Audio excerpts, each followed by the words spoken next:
I doing? Am I lagging a lot? No, you're fine. Just a little. I haven't been doing great. All right. Welcome everyone to the Survivor UConn live show for episode 4.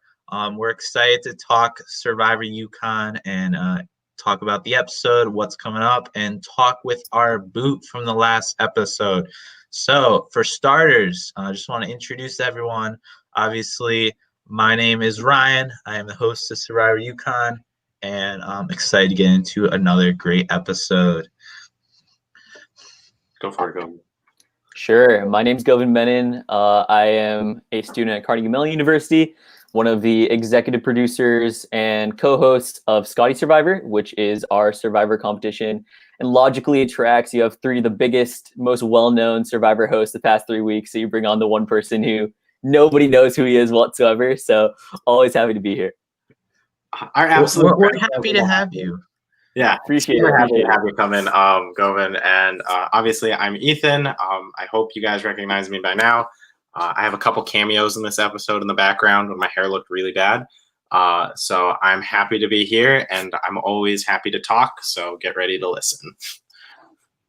And of course, Catherine will be here tonight. She has class till 9:30, so she will be showing up probably right at around the time our third boot is done with his interview. But to start things off, just want to introduce the man of the last episode, our unfortunate first swap boot. We have Shane. Hey guys. Shane, how are you doing tonight? I'm doing good. How are all y'all? Oh, great. Feeling fantastic. Doing well. Doing great. Glad to have you here as always, Shane. So, Shane, let's get right into things. Let's talk a little about your time in Survivor UConn. So, overall, tell me just briefly, what did you think of the experience, and what was maybe the best part of it, or like some highlights of your time?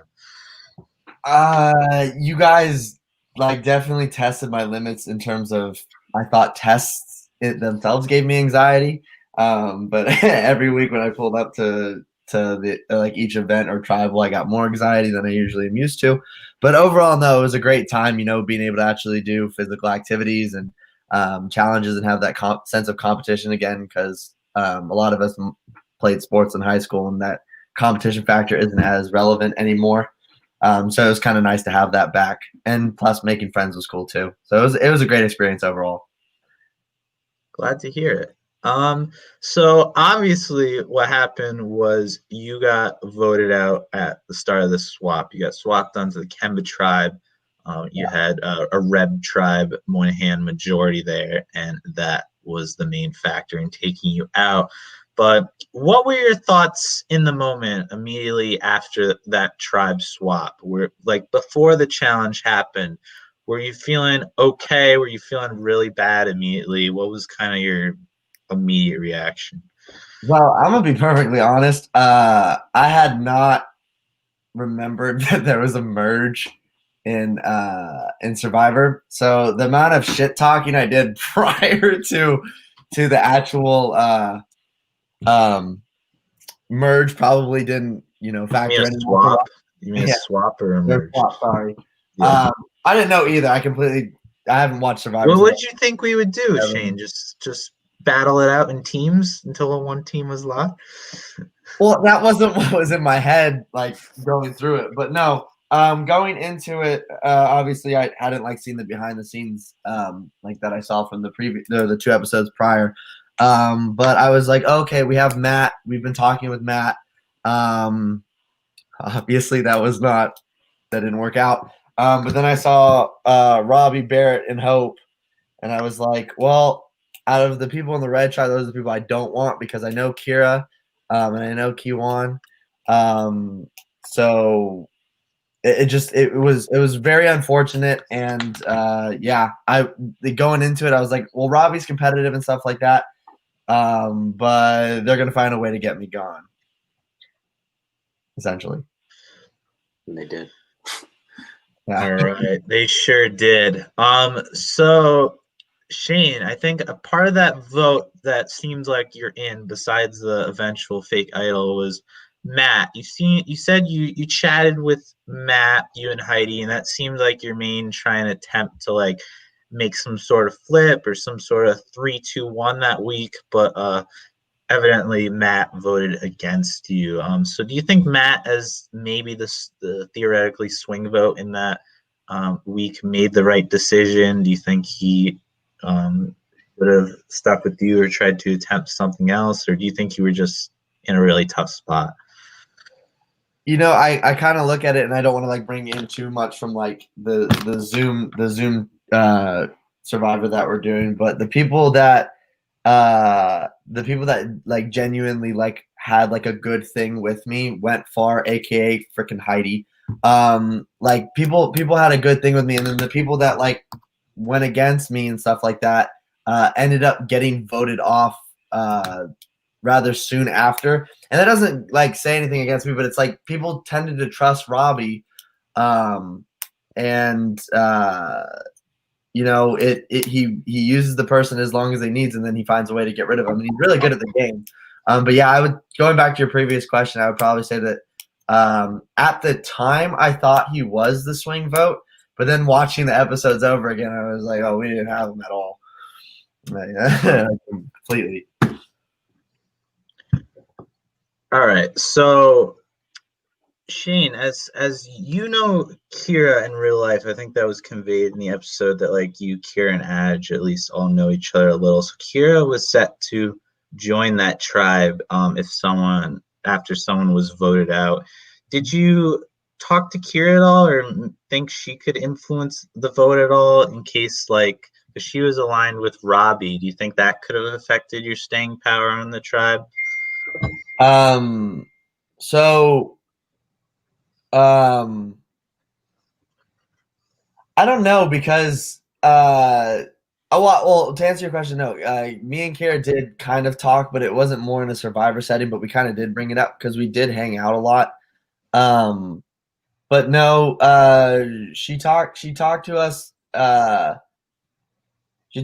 a little bit, but I mean, not enough to where we thought like, oh, she was going to be with us. I kind of had it banked that, she would be with us just because I knew her personally, but unless we won that challenge, like me and Heidi were like, one of us is probably going to go home. Because they had majority, and that's that. Right. All right. Shane, were you convinced that the idol was real? No, absolutely not. No. Me and Heidi searched hours in that graveyard, and when we found it, we were just like, no, this is absolutely not real. It was too easy to find. And looking at the videos that how long Robbie, Kira, and that entire group looked, there's no way that we just walked in. I think it was like the third day me and her were searching and just found it within 5 minutes. There's no way.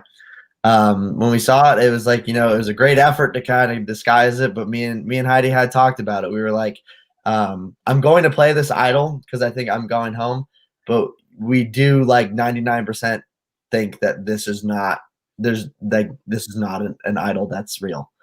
And that came to fruition. So yeah.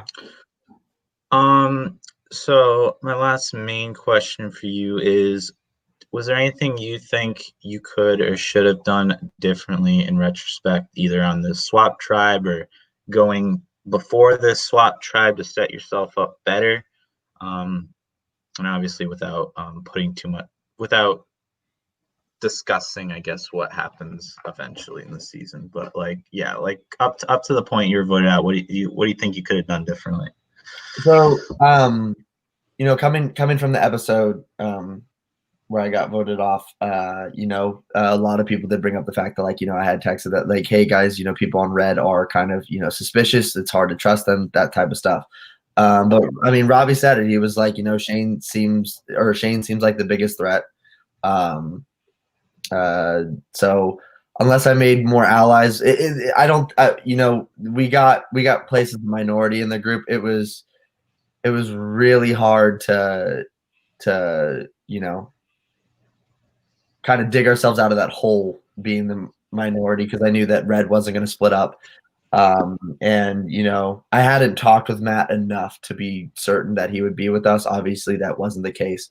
But yeah, I just think the way that our cards were dealt, it wasn't going to work out that well, which is fine. I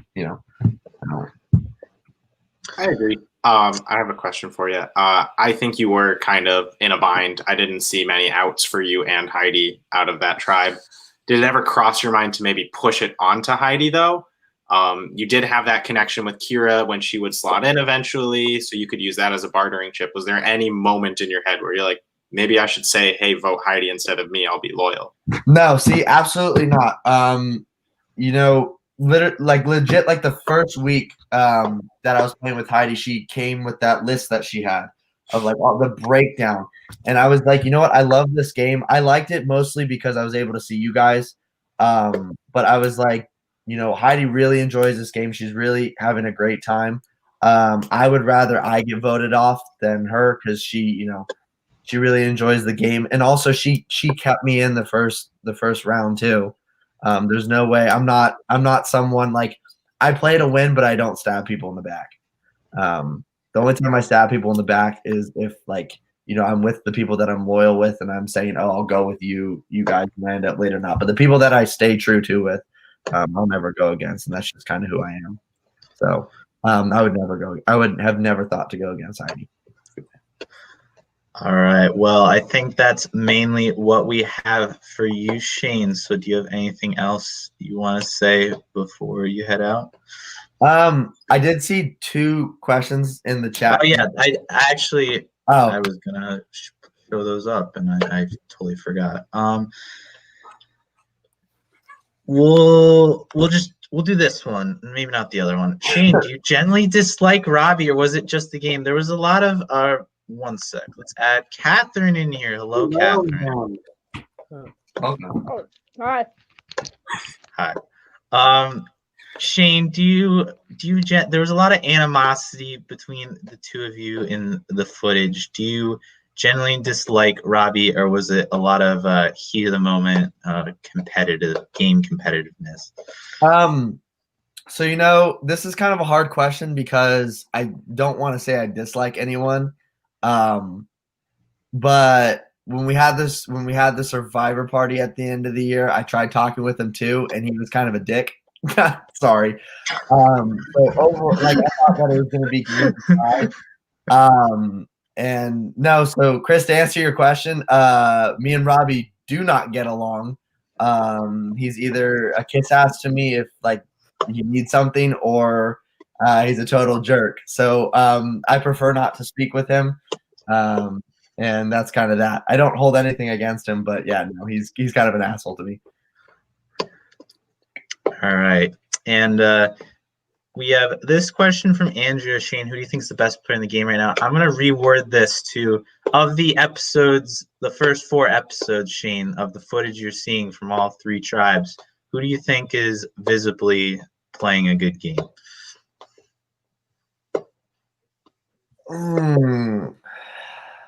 I think that's kind of a hard question.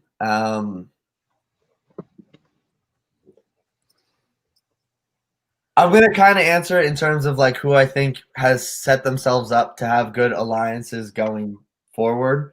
I think the combination of Maddie and Caroline have they have a really good setup, being together. And then you guys are seeing it in the episodes. Bijan's kind of making alliances with everyone. So you guys will see how it plays out. But yeah, no, I think Maddie honestly has the best setup.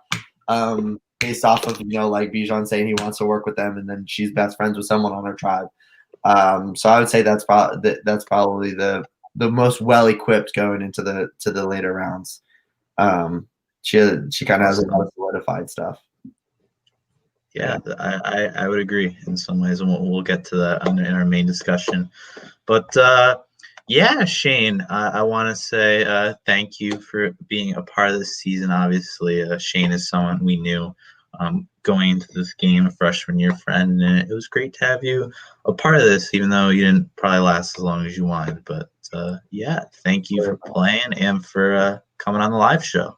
Thank you. It was great. It was great being here, and everyone in the chat, hello, and Heidi, hi. Yeah, thank you for having me. I appreciate it. Yeah. All right, thank you, guys have Shane. anything to ask him just before. Yeah, Yeah, if you do, if you don't, that's fine. You stole my question there, Ethan. So I'm all good on my end. Alrighty. All right. Well, thank Yeah, you, Shane. Have a great rest of your night. Thank you. You guys too. See ya. All right. Well, welcome, Krusty Crew. Catherine, how are you doing tonight? Good. I've been in class since 4 o'clock. That's terrible. I'm enjoying the quarantine life. I'm under quarantine for quote presumed positive exposure. So UConn sent me home. So we love that.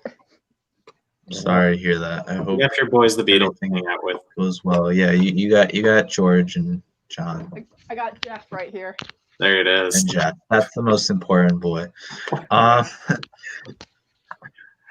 right, so let's get into this episode. So first things first, episode opens and we get to a bit with Kira and Aj. And Kira and Aj are looking for the idol with that clue from the last episode. And they go on a bit of a search. They're looking near the flagpoles, which is the right area as we find. That's where Bijan ends up finding it, but wrong tree, evidently. And Aj is, once she doesn't find it, she's worried this will make her a target. So she tells her whole tribe the idol clue to try and maybe take this target off her a little that Kira's put on her. But now, through Bijan's words, he thinks she probably has the idol. Why else would she give away the clue when she actually doesn't have the idol? So I want to know. Sorry, I need to stop playing with this just now.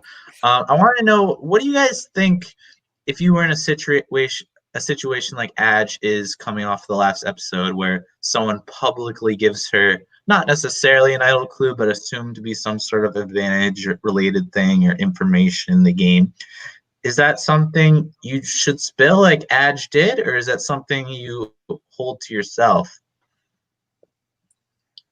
Yeah, I think it's somewhere in between, right? So I think that Aj first had great game sense, knowing that like when Kira called her out as somebody who she wanted the clue to be given to, like that very clearly showed that they had some sort of connection, and she was very smart in realizing that that put a threat on her back.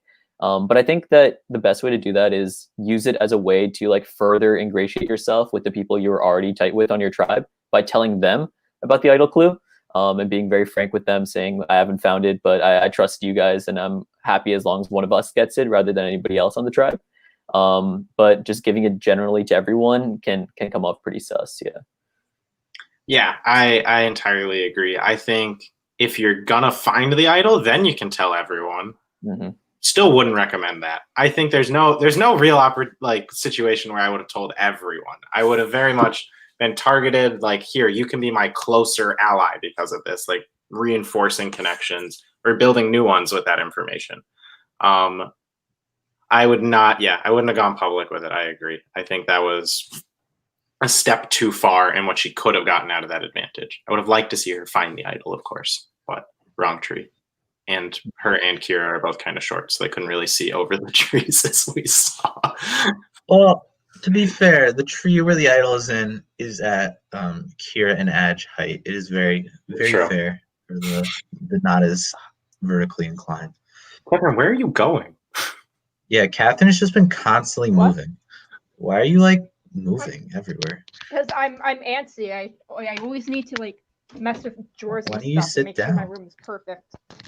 No, because I don't roll that way. Okay. What do you have? I'll get exhausted eventually, and I'll sit down. I right. promise. I believe. you want to ask me something before I can contribute to that question, I can do that. Yeah, contribute. What did you think of that?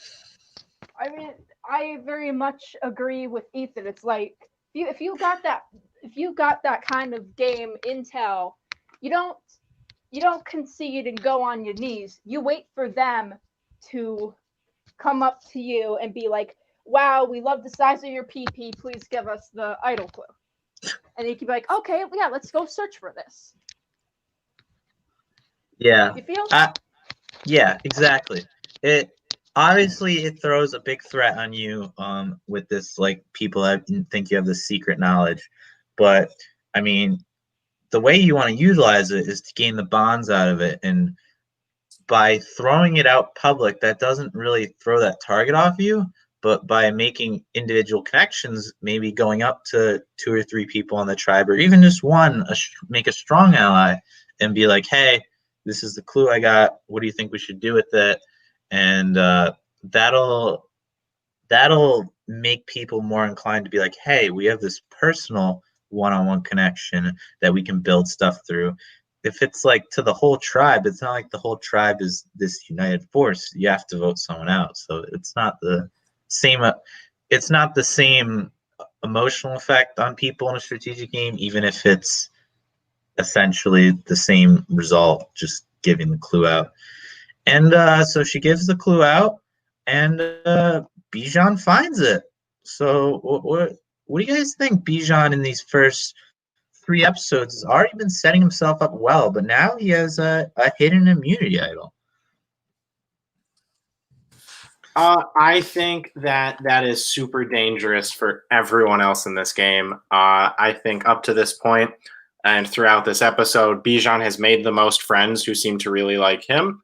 And he made more. So I think being in that extremely powerful position that he is, and being able to now have an idol that no one knows about, huge launch in his game. What was already near the top is even further ahead now. It's huge for him.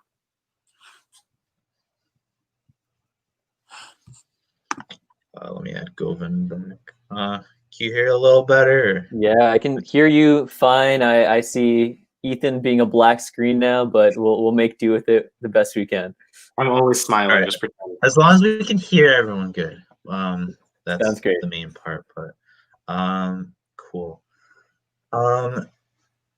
Yeah, I think Bijan coming into this episode is already in a great spot. Now he's an idol, and that gives him a little more leeway. If he backs himself into a corner, you can always play an idol. So I think Bijan is looking real smooth, and maybe that is part of what contributes to the eventual what I consider maybe the first bigger move of this game, bigger switch up, which is the blue tribe members in Caroline and Bijan going for Andrianna instead of a minority red member in Kiwan. Thank you. So moving on, we get to go the fallout of the Kemba tribal, and Heidi's just chatting a little. She knows obviously now that what Shane played was fake. She assumes Kier and Robbie made the fake, which is spot on the money, obviously. So what do you guys think? Obviously we've talked a lot about these fake idols in these past episodes, but I guess the one part we'll touch on for this episode, it doesn't seem like it's going so well for the fake idols, because Heidi immediately recognizes the 2 people that put it in. So do you think, like, what do you think? Was there any benefit to that when Shane would have gone home either way? I could have a bad thing to say about the fake idols every episode until they're all gone. So I'm not going to waste too much breath on it. It didn't work. They knew that it wasn't real. They played it anyways, just in case, which is what you should do in that situation. Might as well throw anything you can at the wall. And the fact that Heidi was like, yep, these 2, I was like, she's not wrong. So that's good on her for having that sense and being able to articulate it. But it doesn't make a difference in the end, because the rest of that tribe probably figures that too and doesn't care because they're working with Robbie and Kira. So good read on Heidi. Like that she's got a good head on her there, but I don't think that read changes anything. And unfortunately, I don't think the fake idols are over yet. Yeah, similar thinking there. I think it's like 80% is Robbie wanting to live out his Survivor dream and just having as much fun as possible. And I have no issues with that whatsoever, but I think game-wise doesn't really provide a lot of use. Catherine, any thoughts there? Wait, so this is a show where we talk about Survivor? That is the idea. Yeah. Thought we were gonna eat like ice cream or something. If you'll provide. All right, I'll give my input when we get to the challenge. I'll put in my input. Perfect. All right. Because So- I'm not gonna talk just to talk. Okay. That's my favorite thing, talking for talking. I thought that's Yeah. I thought that's your favorite thing. It was also Catherine's Talk the talk. thing. I'm like, that is not in character. So Robbie seems annoyed he received votes, which I feel like everyone's starting to raise their pitchforks in that moment. And then he's like, yeah, whatever. And I'm like, okay. It's like, Robbie, chill. And then Heidi knows she's in a tough spot. They lose. I think Kira says like, yeah, Heidi, she gone. And then obviously they don't lose, and we'll get to that. But in this spot where Heidi is, what do you think is her play in this game right now to not be the next boot if this tribe goes to another tribal? What does she need to do? Who on this tribe, from what you know, do you think she should be chatting with, or I don't know, something like that? I think you just sell Matt down the river. Like, you're in a very tough spot. There's very little you can do. I am absolutely like flabbergasted is probably the best word to use that they didn't throw the challenge just to get rid of her. Because I thought that like the Reds would 100% try to like keep Kiwan like safe. But lucked out for sure. And I think that 100% gone if like they had gone to another tribal, because there's especially with Robbie trusting Matt so much, like you're really in a tough bind. Yeah. She's up against a wall. Her hands are tied behind her back, and there's not a lot of ways out of it. Oh God, Catherine. I think she has about 2 plays. Play 1 is win immunity. That's the straightforward one. Everyone loves that. You can't go home if you're immune. That's play 1. Play 2 is she tries to make an argument that Robbie and Kira are seen as this power duo at the top of a red alliance, and everyone's mad at this red alliance. So she could offer them something along the lines of, hey, vote out Hope or Barrett and put me into that spot. It changes the dynamic of the game. I'll be loyal to you because I have nowhere else to run. And maybe like it makes people think differently. They're like, oh, the Reds aren't that tight. There's cracks all over the place, even if they are still a super strong unit outside of that. So it refaces the game. They weren't likely to bite on that, but I thought that was a pitch she could bring up to them. I thought that was a move she could make and keep Matt and just make it a rainbow alliance instead of all red and Matt being the one blue to pop in. I agree on both accounts. I think those are definitely both like good, viable options, or at least attempts at options for those guys. I think I agree. The only crack in red so far is that there is some sort of like hierarchy between, it seems like there's an alliance of Robbie and Kira, and then there's like Hope joined into that as a 3, and then there's like Barrett and Kiwan that are like more Reds that are on the outs. So like I don't know how obvious those structures come across in game, but I think what you need to do is just kind of work at figuring them out. You got to know there's some sort of bottom or top to that alliance, and really just that's all you can do to work around that. And yeah, if that's not going to work, and if that's a stone wall, you try and ship Matt down the river, absolutely, because like he's the only off-colored player on that tribe besides that. So that is your best attempt. I think it's also in Matt's best interest if they can like pitch that well, because it does justify that alliance. I think that was in his best interest, but I don't think it ever got discussed. That's just my like hindsight from like bird's eye point of view, anyways. But what happened. Well said. What's going on there? Yes, well said. So we get into this challenge, and it is the eating challenge this week, a classic. Not as many vomits, no Doug spraying himself as in season 1, but we get into this challenge, and right off the bat, Kemba sprints into a lead. They go up what, 5-0, 6-0, or is it 5? Is it 5-0? Yeah. So, I mean, Govind mentioned this, but do you think it was right to she was not, no. Do you think it was right to not throw this challenge, or do you think they should have immediately seen like, hey, we should save Kiwan, we have numbers here, we can get out Heidi, throw the challenge?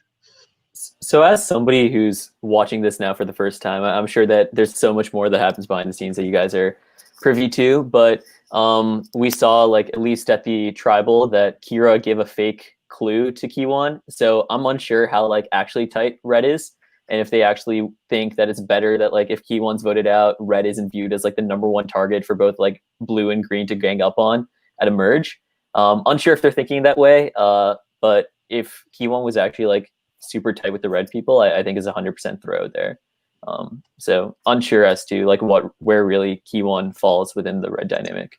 Yeah, I think you're like spot on with that, Reed. Kiwan is sort of both isolated in his swap tribe, but also like at the bottom of the totem pole within the whole red structure. So it might have been a play for them to let him go.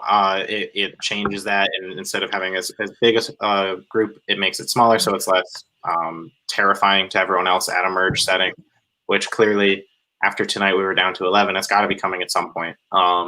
So you do at this point in the game, it's not about getting rid of people who aren't helping you. It's about setting things up so that you have people to help you. It's very focused on the future. So maybe it was in their best interest to just stick around. Awesome.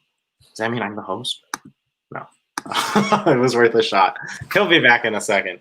Catherine, what do you think? Do you think it was a good idea for Kemba to go after the win on this one, or do you think they should have let it go away and gone after Heidi? You are very bold to assume that I am paying attention to any game aspect of this season. Thank you. Back. I'm on the Ethernet. However, what color is what? What color is what? Color I don't know tribe names. I know colors. Kemba is orange. Karafi is pink. I want to say Kemba's yellow. Yeah, it's like a yellow orange. Yeah. I don't really know what the Tarasi tribe is. I don't like to pretend that I know what I'm talking about. All I know is that Kiwan has a scooter, and he must be protected at all costs. That is a big thing for Catherine. For those of our season 1 fans, Catherine's favorite person in the world is a scooter rider as well, Mr. Zubin. And we miss him every day.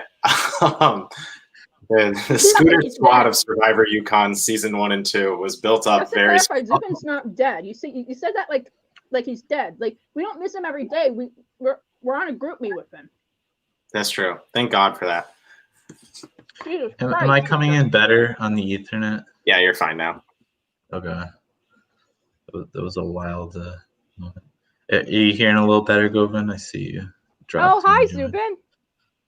Zubin is in the chat. Yes, Zubin says, "Go Razor Scooter, Team Razor Scooter." Govind froze for me. I don't know. Oh no, he's back. Govind, can you hear us? I feel like he can't hear us. Well, in the meantime, shout out to all the people, and by all the people, I mean like the 2.5 people who've mentioned my name. And who's that? Danielle. We'll I agree. I was also robbed. We'll get to that. Oh, Bijan is. What do you mean we're getting to it? We're gonna talk. We pop up questions at the end. We throw them in at the end. We work them. Works. Don't worry. Oh, that's part of the deal. I have to stay to the end for me to get my ego boost. Jesus. Yes, that is the payment. That's our carrot for you. Yeah. Govind, do you hear us?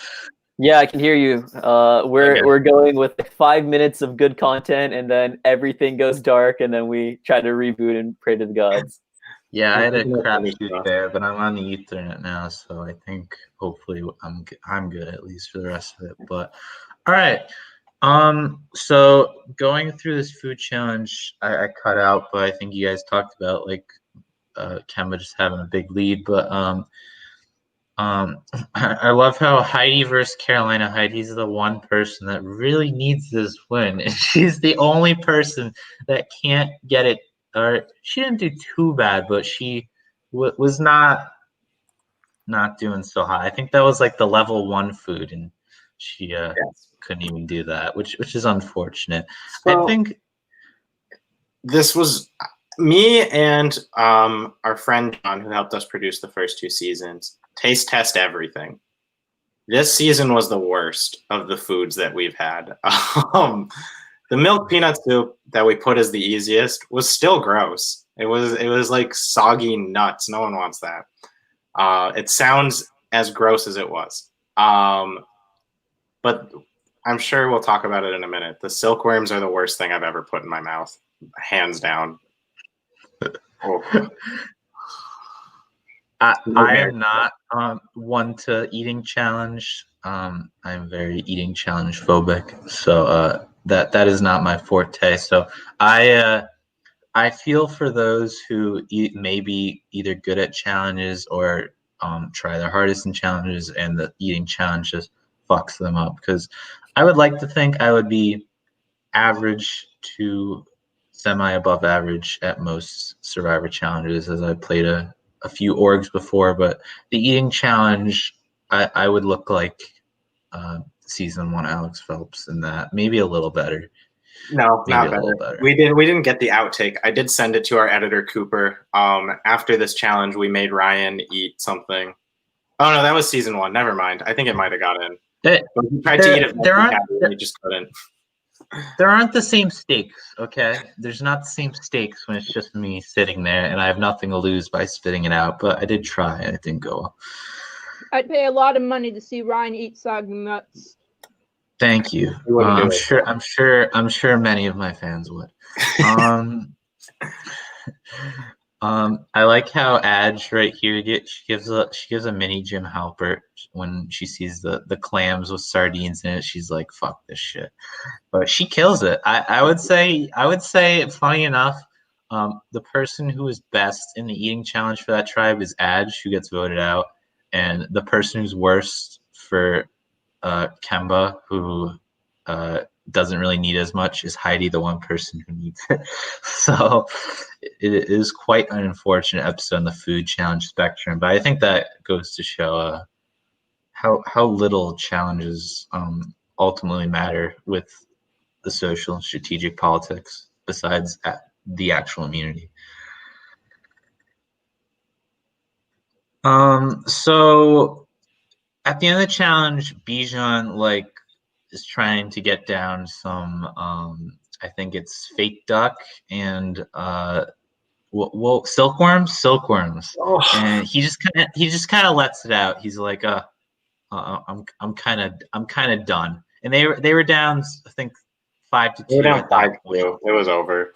So they needed a lot. But do you think Bijan should have pushed through, given it his all, or was it just like silkworms? I'll let you two go first.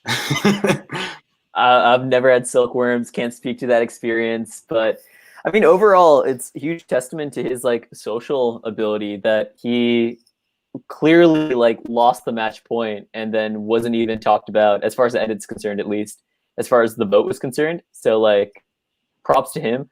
I 100% would have tried to push through. I'm also a kid with a shit ton of allergies, so probably would have been tapped out from that challenge to begin with. But I think props to him overall still. We try and accommodate for the allergies just to make sure everyone gets to equally suffer. We do toss like, respect. don't do this round if like don't score yourself Yeah, this one. We wouldn't let you escape easy, but Gotcha. we want people alive. That's important to us. Yeah, Oh, yeah. that too. That's not the sole survivor you want. No. Mm-mm. Catherine, what are your thoughts at the end of that eating challenge with what Bijan had to eat? Because I want to go last. Or just the overall performance. I mean, yeah. We can't hear you. You're Can't talking hear into a you. stuffed animal. Oh, so, they're all thinking too much. It's like you got it. Here's the thing, like as a professional Think too much. childhood pre-diabetic and obese person, yeah, you just can't think when you eat. It doesn't work well. It's like I look at them and they're like, over silkworms. I'm like, no, you just got like I don't know. It's too late to English. You just gotta go in. You gotta think of it as, oh, this is salt. Oh, this is savory. And you don't think, ill, it's a worm, or ill, it's this thingy with this texture. It's like you go in, don't think, be impulsive, and life will work out for you. That's what I've learned. I gotta say, my first thought with the silkworms was like, oh, these are probably like grasshoppers. I've never had a grasshopper, but I assume they would be similar. But Ethan, I think you could tell us they're a lot like wetter than grasshoppers. I assume grasshoppers are very dry and crunchy. Yeah. Grasshoppers Why is everybody crunchy. afraid of wet things? It was bad. Grasshoppers are great. I genuinely like grasshoppers and crickets. I think I have some like buffalo crickets in my pantry actually. You just snack on them? Man, I'm weird. You're a man of the future. You're a man of the future. For these silkworms, they were silkworm cocoons in water. That's what the can said. They were crunchy on the very outside and then extremely chewy and then like a gusher once you broke through that. That is the worst combination. And it wasn't like what came out wasn't like juicy gusher goodness. It was like gritty, like dirty stuff.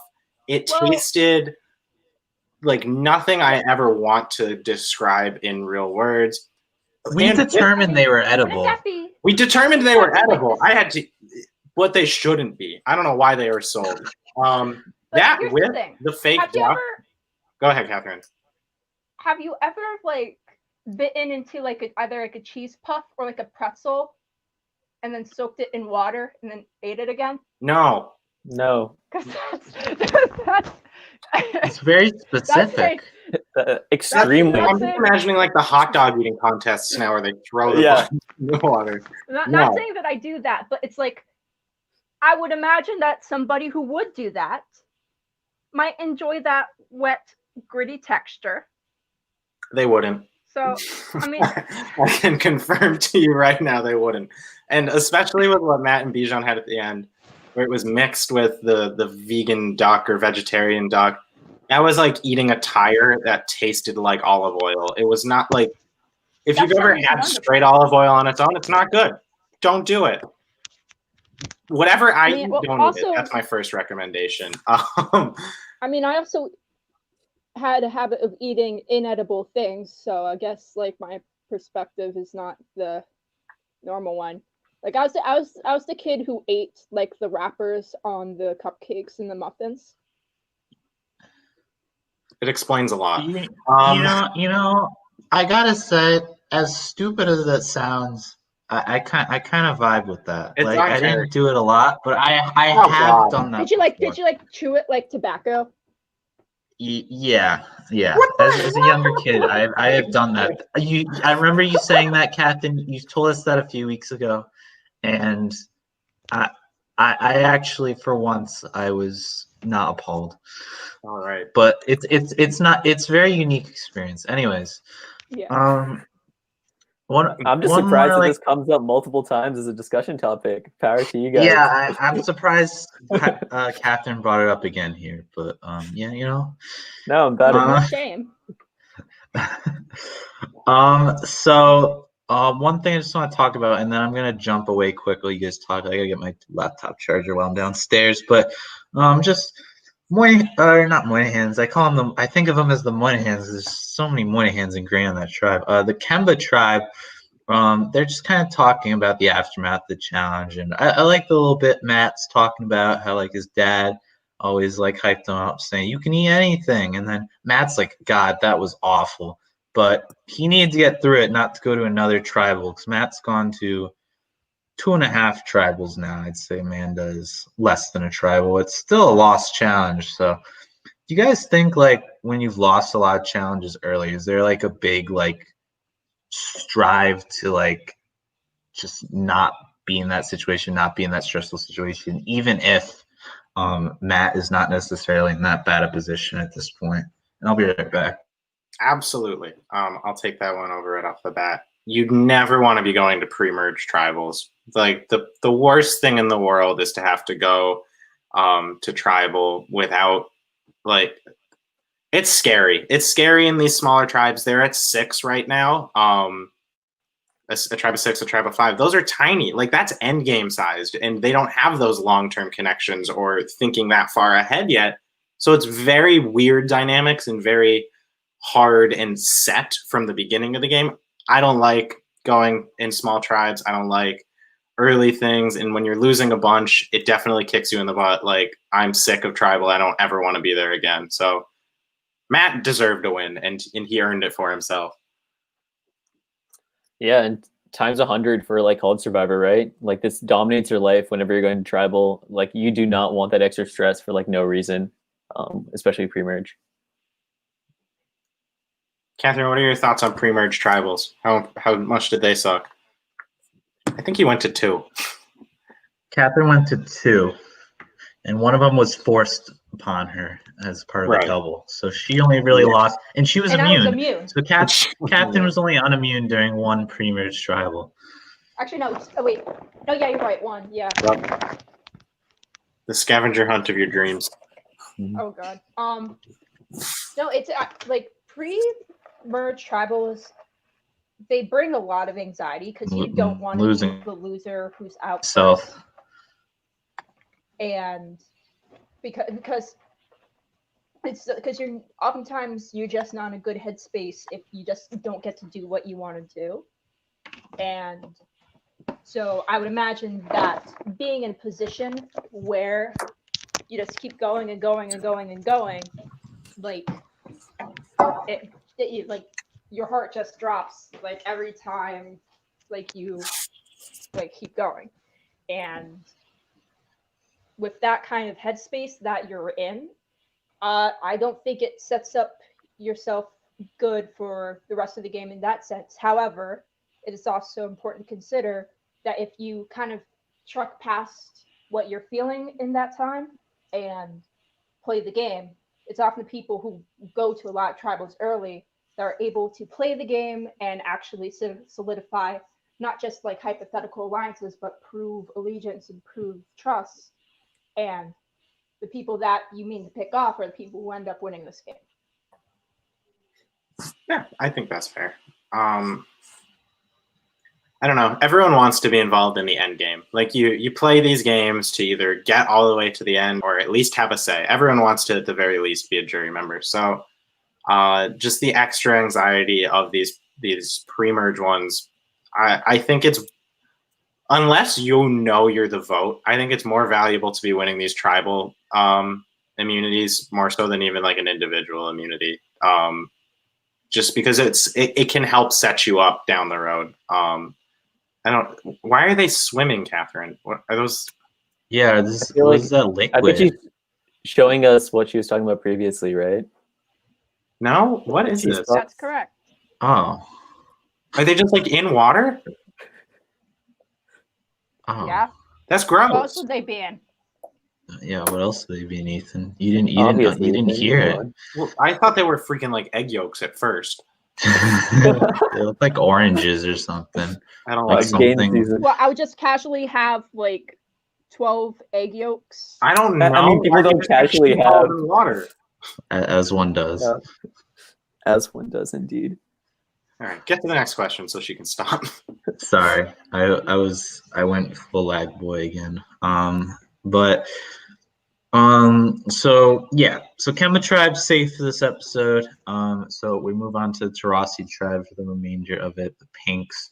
Kiwan talking a little post challenge about his situation.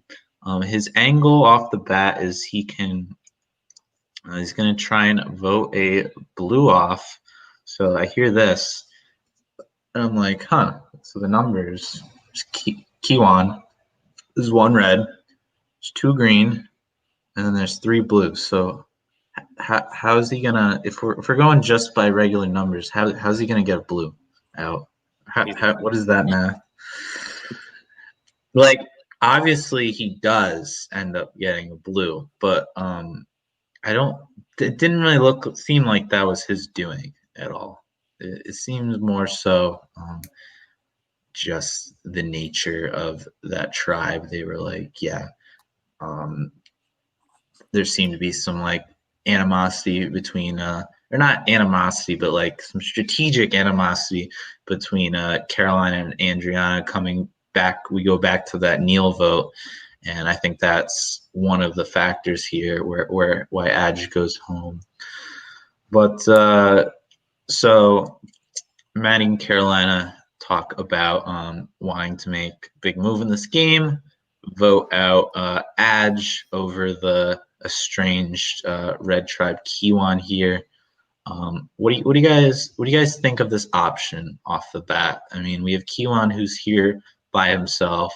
Red seems to have one hands have a lot of power on the Kemba tribe. Do you think this was good, or was this too short term a move?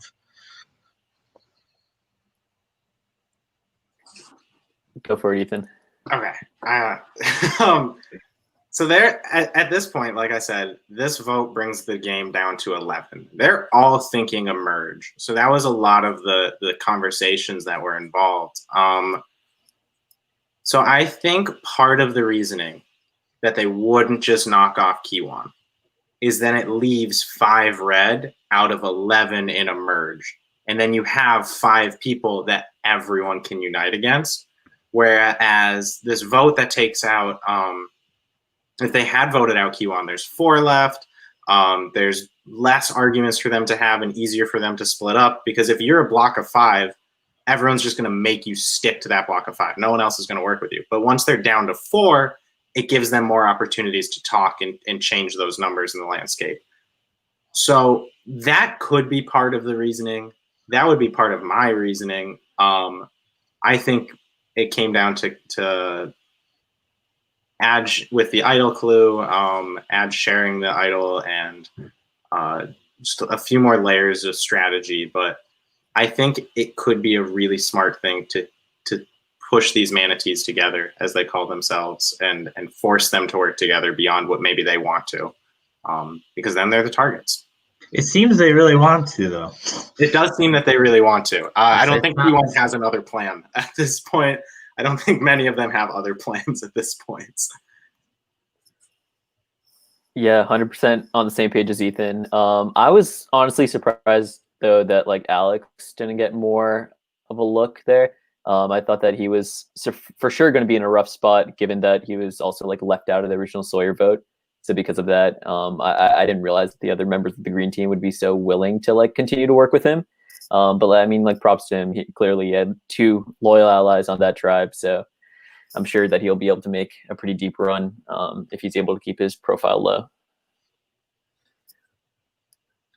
Yeah, I think Alex being able to fit into that third eye plus Alex action is a really good spot for him, especially with what Bijan was saying, that he likes Alex and thinks he could bring him all the way to the final 2.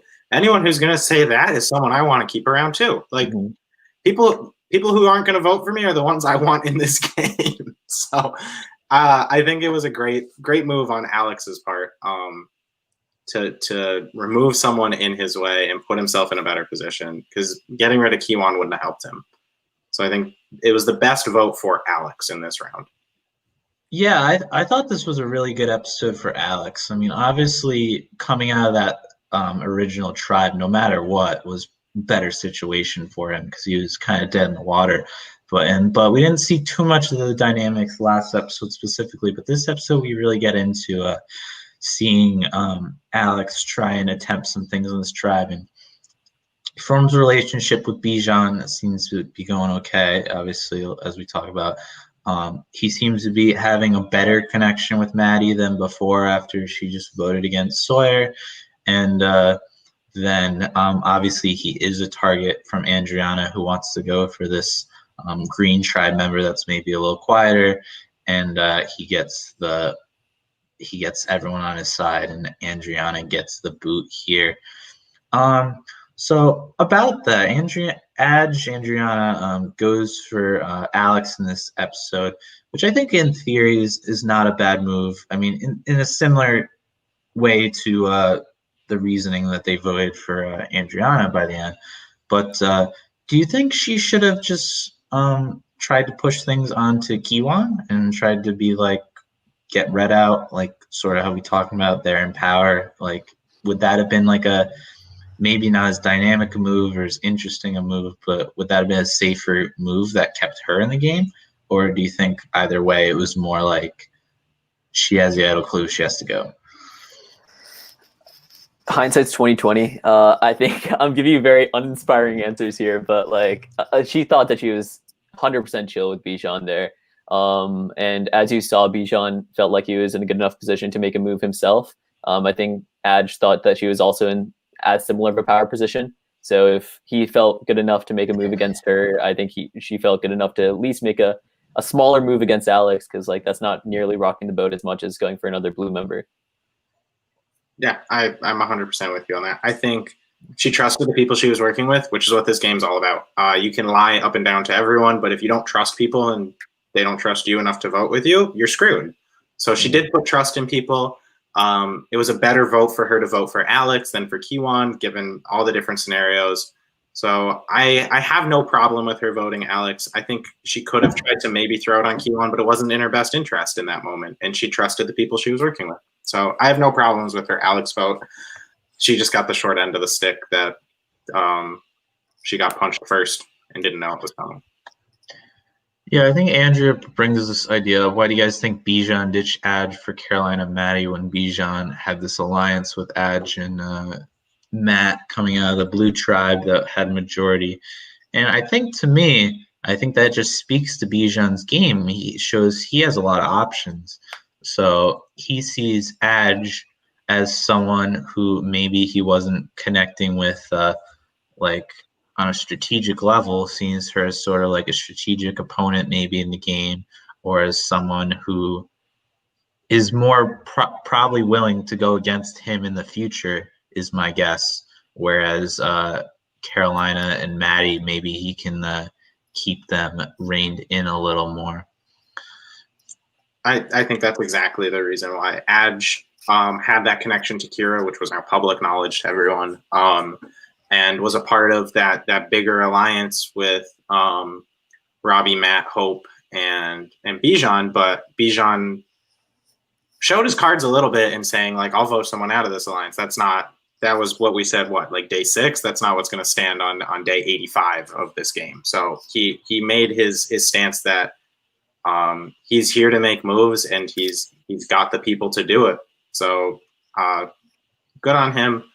I think it was probably a great move for him, honestly. It puts him out in pole position so that he kind of has a target, but he has an idol, so he can feel comfortable being a target and sort of dictating this game. Yeah, and I think it's dependent. Go for it. You go. No, you go. You go. Okay, so I think there's also that thinking that given that they know that Hope and Maddie, or not Hope and Maddie, who's the other person part of the Carolina and Maddie are both like everybody seems to know that they are friends outside of the game. So given that, that's for sure a shield that he can use. I think what really time will tell is whether or not Matt views this now as like, okay, Adj is now out of our group, Bijan's my number 1, or if that means that like, okay, look at how quickly he just cut Adj. Is he going to cut me too? So if the second happens, like Matt seems to run with like Robbie and these new connections he's making, then I think Bijan's put himself in a rough position. But If not, there's a lot of upside there. I think Govind might have seen the next episode if he's asking these questions. He's got some foresight. Oh, love to see it. Captain, what do you think? I don't even know what you're drinking. I don't even know what he's doing anymore. We've moved on to like our fourth different snack. I'm not sure what we're at. What? Have you been What? listening? Yeah. Okay. I have. I think Not well, but I've been listening. right. So yeah, I think there's ups and downs to this, and it is iffy. Like I think with another round of the swap, it's not that bad to not vote Kiwan out here. I think if you did Alex and Bijan think they were merging? I couldn't understand if that so they thought next round was merge. Yep, they were all expecting 11 to be a merge. So then I don't necessarily love that. You have to have confidence. Well, yeah, we see in the preview. You have to have confidence in Matt joining back up with you. I think, and I think if I were Matt, I would not be particularly psyched as Govind mentioned. I agree, but I think just with how it lays out, like we said before, if they do merge here, it's 6-5 with 5 being red. Matt can choose to make it 6-5 with the reds and be their 6th, but I don't think that's a good spot for him. I think it makes more sense for him to try and get back in with Bijan. So Bijan covered all of his bases on this one. I think it was a good move. But they don't merge. That's fair. Yeah, we're not merging next episode as we see here in the preview. I think that there's we'll talk about that at the end. But let's start getting through this a little more so we can make pace. So Bijan and Alex talked to each other for a bit. That's a bit of a more of a long term, or it looks like a long term coming up, as they mentioned, like a final 2 thing there. So Alex and Maddie connection may be mending a bit here. Kiwan gets Kira. I don't know why he's getting Adge's contact through his tribe members, but he creates some kind of contact with Adge. She says vote Alex. Then he talks to Alex. Alex says vote Adge.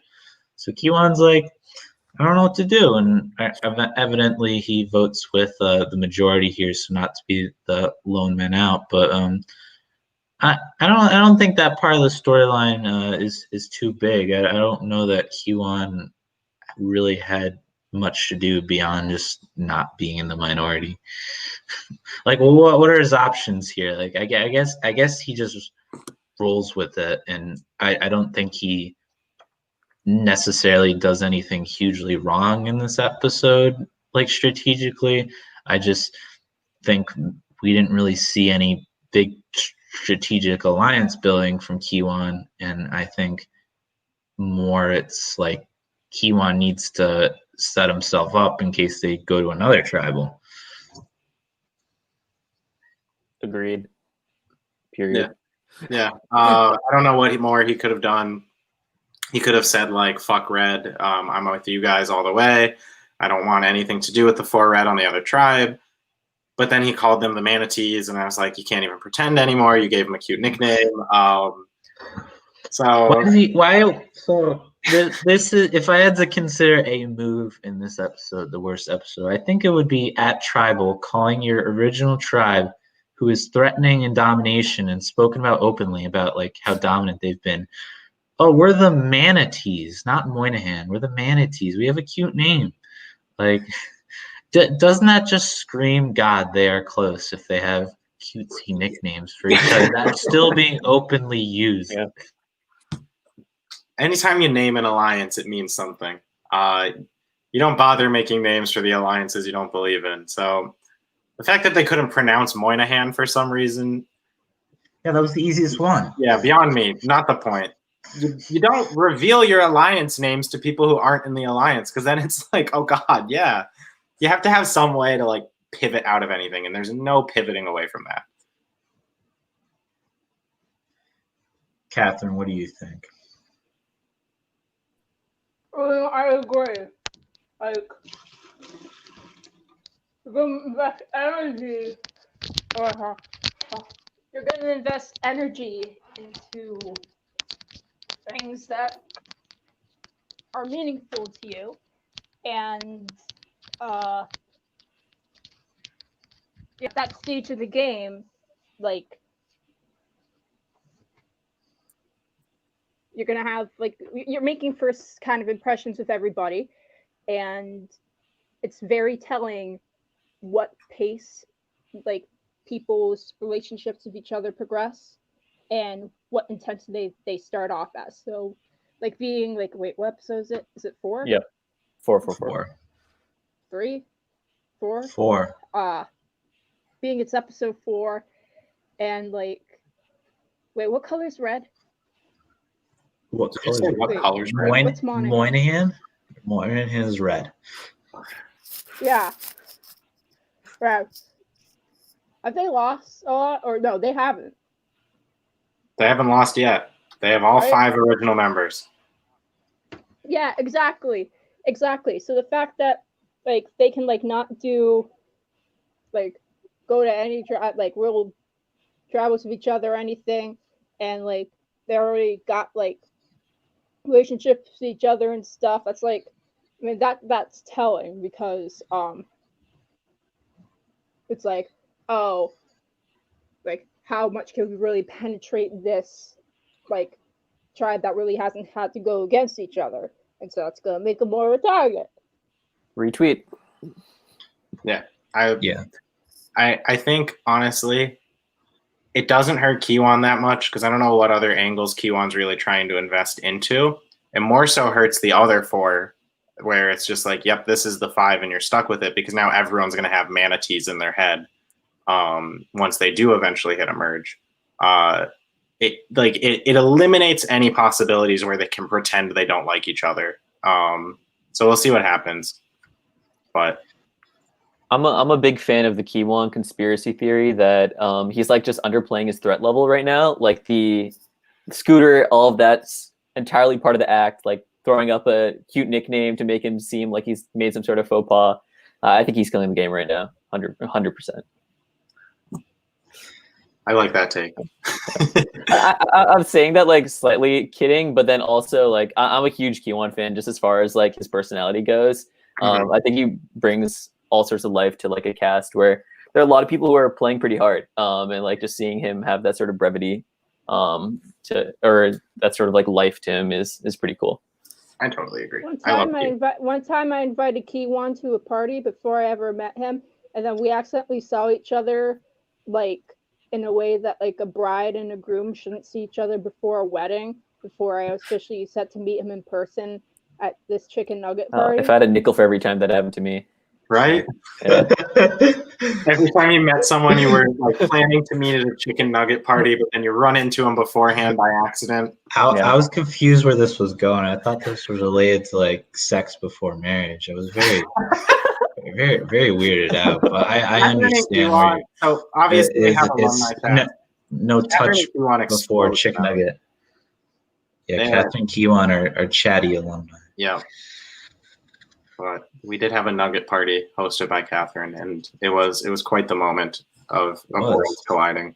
They were good nuggets. Yeah. All right, so we get to tribal council, and Edge is like, everyone could have done better, but some people just can't do it with the food challenge, and I kind of agree. I think food challenges are very hit or miss. They're more just really fun to watch. We talked about Kiwon calling his tribe the manatees. Carolina says she doesn't think anyone has the idol. Do you think she was serious there, like on this tribe? Like, do you think she was serious there, or do you think she was just kind of playing it up for tribal? Like, I feel like you guys have a much better vibe on how she's playing the game than I do.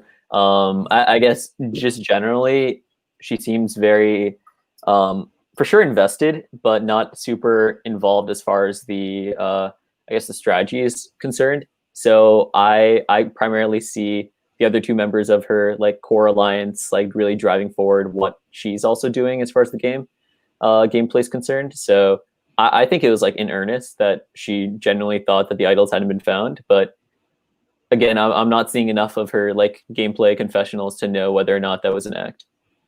No, I think Govind's right. Carolina, she's involved in pretty much every conversation. She's not necessarily leading any of them. She has two very, very vocal people that she's with in Maddie and Bijan in that tight bit. But Carolina's involved in everything that happens, and I think she's very aware of what's going on around her, and I don't think she really cares to lie much, so I think that was genuine out of her. I think she was obviously concerned about Adge having an idol, but I think she probably told the truth. She didn't think Adge had found it. I'm not sure. All right. Adge here in the chat just wants to say, Bijan, I can't believe you found the idol and framed me. Oh, You hate to see it. the end of an era, the Andrianna era. Yeah, and we have a little bit right thrown into tribal that catches you off guard a little.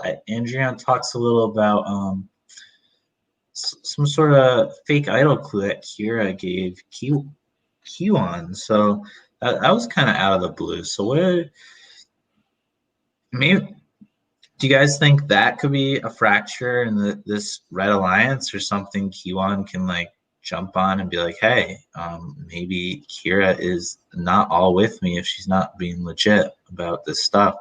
And do you think, were you surprised that Andrianna would tell Kiwan that if she were working with Kira? Or maybe you think that was part of trying to separate herself from Kira a little? I don't know. I'd say for sure. I think Adge really seemed like she understood like how to play this game, generally speaking. So I think there was that sort of like background story of like, okay, I'm exposing to you what Kira told me. Like I'm clearly not like as tight with them. But then as far as like Ethan seemed like he had like a knowing grin while you're talking about that. So I'm assuming there's something that like plays into that in the future. But if I was Kiwan, I'd for sure like be very sus of all other Reds. Yeah, I think anytime someone gives you a fake idol clue and then you learn that it's a fake clue, it's red flags like 1 through 100. Like just all these fake things. All these fake things, right? It's crazy. I think part of Adge doing that could be to break up the Reds. If Kiwan's like, hey, what the hell, guys? Like, why'd you give me a fake thing when I'm screwed over here? I could have used real help. It should piss him off. We'll see if it does. And like that, if you fracture the Red and Adge wants to, it simultaneously distances herself from Kira by exposing like, oh, Kira gave a fake idol, but it gives her the opportunity in a merge to go right back to Kira. Because if the Reds break up, then Adge has her chance to get with her friend. So I thought that was a great thing to say. It didn't save her in the moment, obviously. We'll get to see her next week, sadly, but I thought it was like layered. I thought that was brilliant to bring it up. I don't know if she thought all of those things through. I overanalyze everything, but I'll stop talking.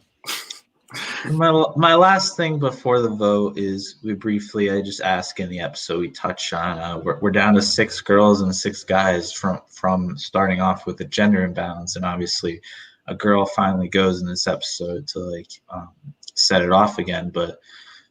Maddie talks about it not really being a factor, but do you guys think that it has been a factor at all? And I mean, I think maybe it could have been implied in my question that it's a disadvantage for the girls, but do you think it could even be an advantage that like, hey, we should even out some of those guys, check things over, make things a little more even, or do you think it's just negligible? You think it depends on the cast? I don't know.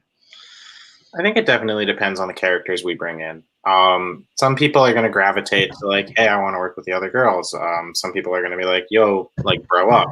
I think it definitely depends on what group of people you bring in. I don't think it's been a factor at all this season. I don't strictly remember it being a big thing without giving anything away. I don't think it's ever been a big thing in any of our Survivor UConn stuff, or in most college Survivors I watched. I don't typically see that as a thing that defines an alliance. Wait, what thing? Like a guys versus girls split. Okay. Good ad.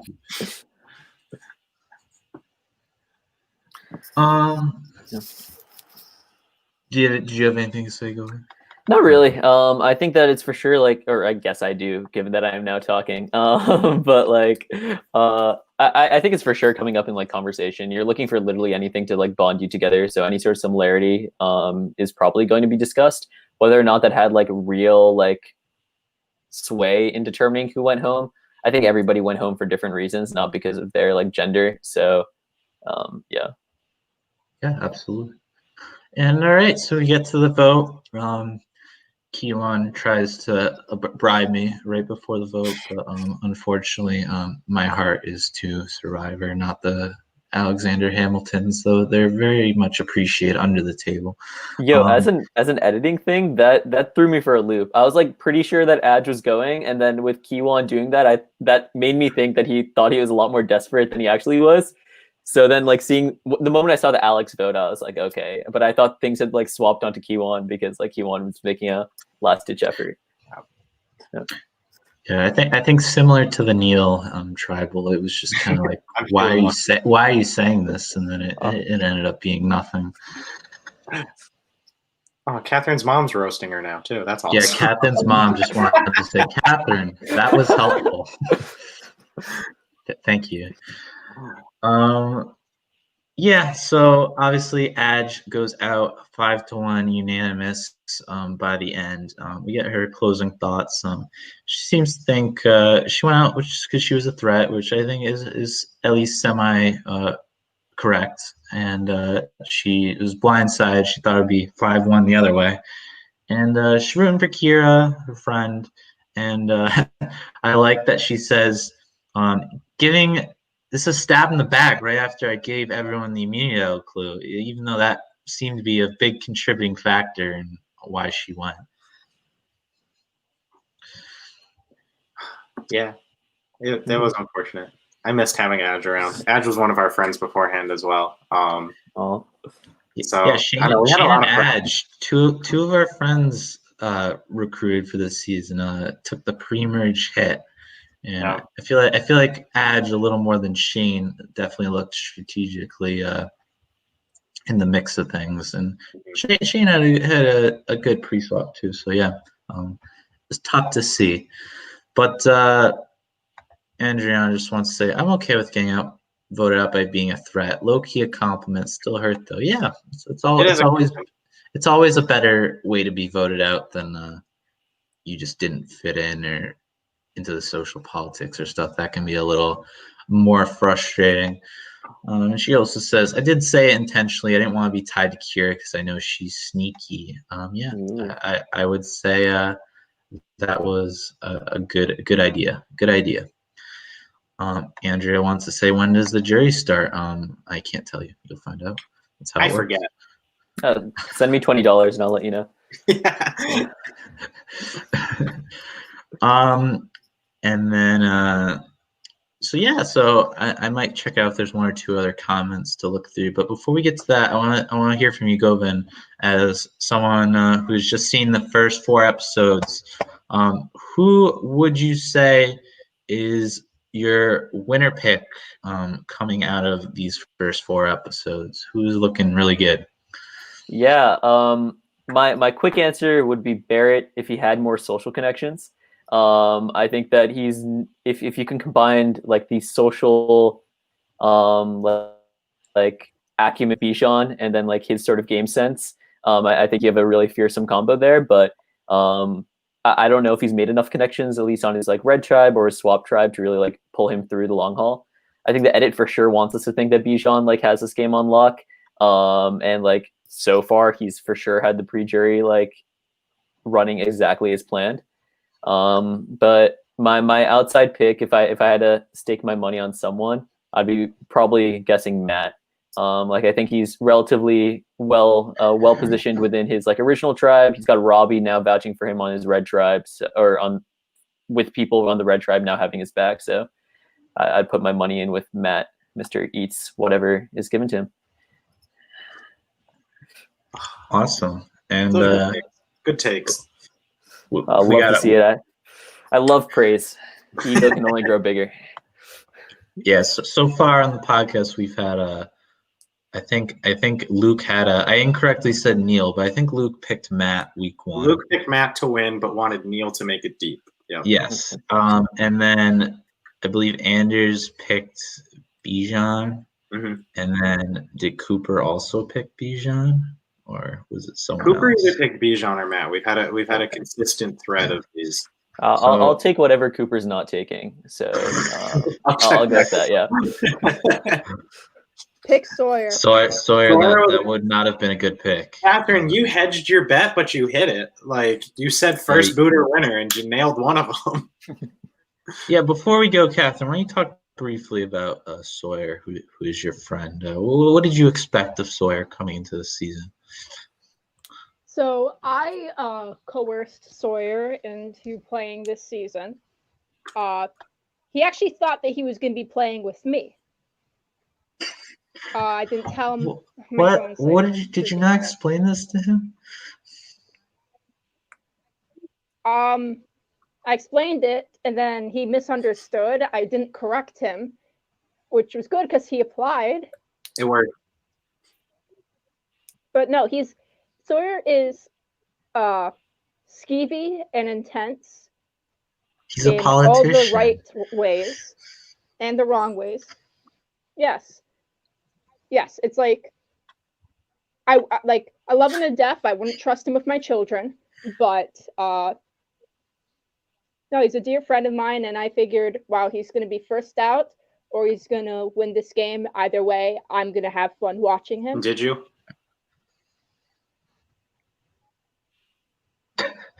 No.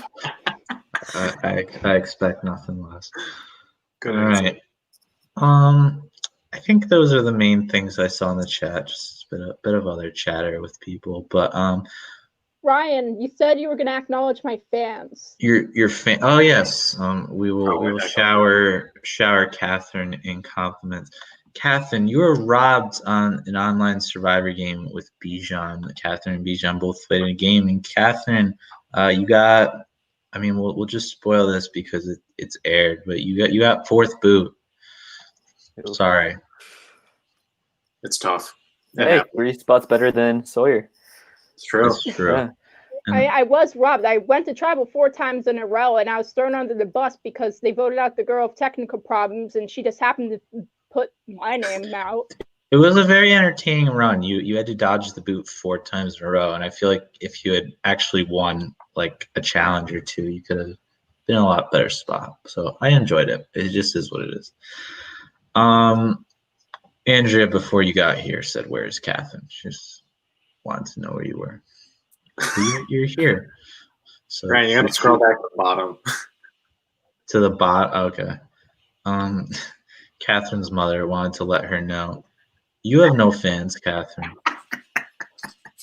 I guess your mom, at the very least, isn't your biggest fan. Hold on 1 second. Mama, that is the type of comment that you're supposed to make. Oh.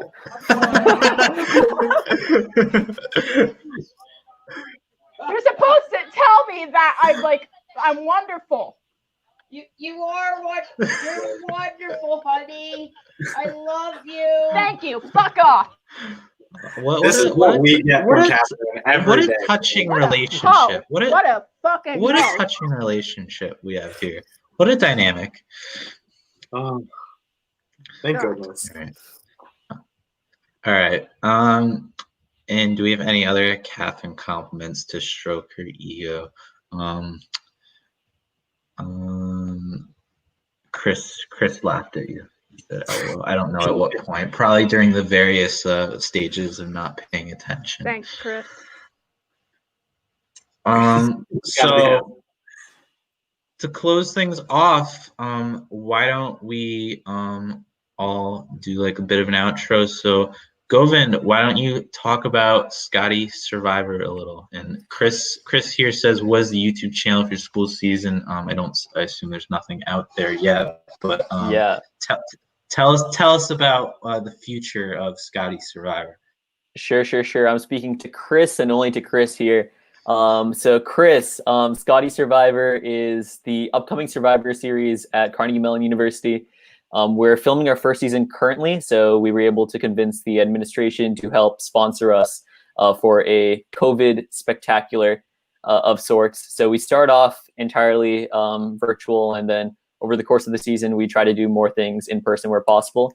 For people that are in person, as in Pittsburgh itself, we're allowing them to meet up in person, and as long as they follow the school's like social distancing protocols and wearing masks, things of that nature.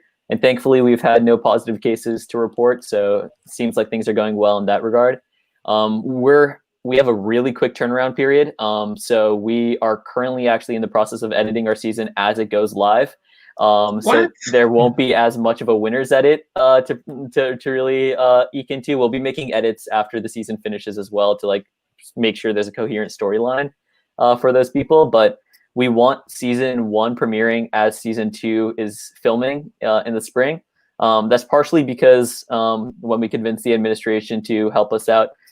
Hi, Catherine's mom. They said hi. I love the boats and hose shit. That's great. Now say hi. Hello. Say hi, Mama. Mama. You're free to compete in Sky Survivor if you have any interest. Hello, Miss Russo. Her name's not Mrs. Russo. Her name's Sue. Kara Sue. I do too. Badge wants to see you on Blood vs. Water. Yeah, but continue, Govind. All right. Ian. Thank you. Great job. Thank you. Y'all are. That's so much nicer Except for than anything your daughter's ever said to us.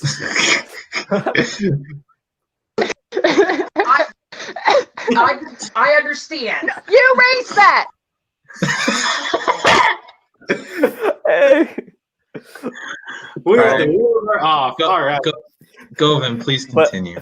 But yeah, to answer Chris's question, we'll probably make a YouTube channel, I'd say sometime around December, early January, and we'll begin posting stuff there. If you want to follow anything Scotty Survivor related, you can look us up on Instagram. It's Scotty_Survivor. You can also look me up if you have any interest there. I post a lot about Scotty Survivor, so it's first name, 2 underscores, and then my last name. So MENON is my last name. So always happy to speak with anybody who's interested in anything Survivor related. And hopefully you'll hear a lot more about Scotty Survivor as there's more to come. We love that. Sounds really exciting. I mean, the edit turnaround in general and having an actual budget, which is more than most college survivors, is great to see. But yeah, look out for Scotty Survivor. Follow that and check out Govind's work. Sounds like he's got great things coming up. Absolutely. Yeah, the evolution of college survivor. I guess that's what I'll talk about for my plug this week. When Ryan and I were getting this thing underway, I think there were like 5, 6, less than 10. I don't know exactly how many other like colleges had survivor programs. I only knew of like 4, maybe 5. Right, like they weren't big. Now there's dozens. Like I could not keep up with all of them if I tried. And to see Scotty Survivor, like they released a preview, which was sick. Love what they're already doing. And just the idea of the expansion of everything that's happened in the community it's built. I'm so glad I get to be a part of it and so excited to keep introducing new players into it. So UConn people, like apply, follow us, get yourself in the game. It's worth it, promise. Catherine, what do you have anything to plug? Well, first of all, to respond to Troy, sorry, buddy, I'm graduated.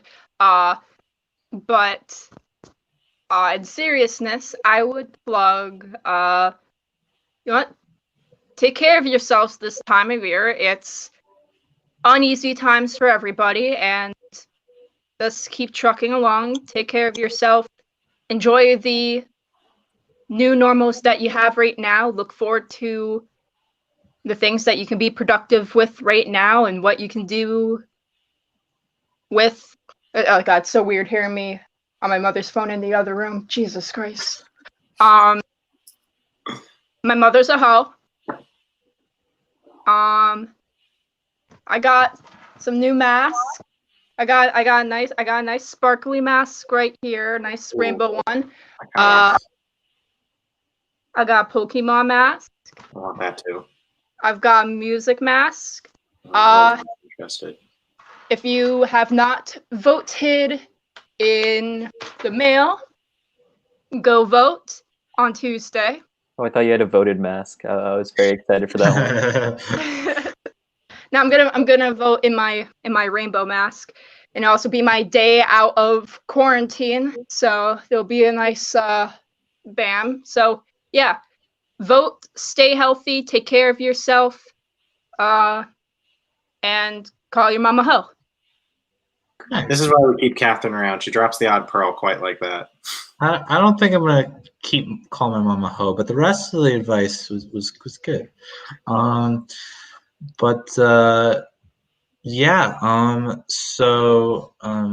Catherine's mom wanted to say she loves us all. Thank you, Catherine's mom, again.